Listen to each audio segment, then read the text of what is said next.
kuelekea Asante Tanzania ya kwake Christian Bella Obama, na miongoni mwa wasanii ambao watahusika kwenye performance hiyo siku ni pamoja na Alicious ambaye tayari amefika hapa Dar es Salaam kwenye uwanja wa airport wa kimataifa Julius Kambarage Nyerere. Karibu sana.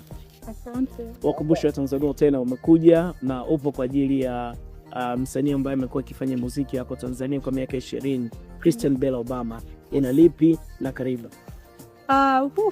Asante sana kwa kunipokea. Mimi nimekuja kwa mwaliko wa Christian Bella kwa ajili ya Bella Day na show yake kubwa Asante Tanzania tarehe 8 mwezi wa 5. Okay. Sawa, umejiandaje? Ninajua na kuja perform kwenye sehemu kubwa ambayo Christian Bella ataifanya. Kwanza uhusiano wako wewe na yeye ukoje? Kwa miaka mingi labda uenda watu wafahamu. Sehemu kubwa unamaanisha vipi? Yaani kwa maana kwamba wewe na uhusiano na Christian Bella mmekuwa mkifahamiana vipi? Christian Bella tunafahamiana kimuziki.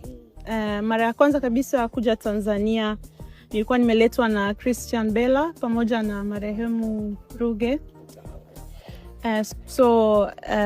Ndio hivyo tulikuja kujuana, na kwa ajili ya muziki tukawa na ukaribu.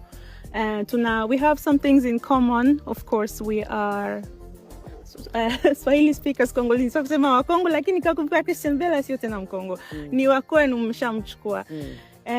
Nimetayarisha kipande changu, lakini nimejitayarisha pia kukaa na nyinyi wa Tanzania ili tushuhudie mambo ya Christian Bella, kwa sababu ni usiku wa Christian Bella, ni siku ya Christian Bella. Mimi niko mgeni na of course na vitu vizuri ambavyo nimevitayarisha, lakini sitaki kuchukua nafasi kubwa kwa sababu ni siku ya Bella. Sina lolote kuhusiana na hiyo?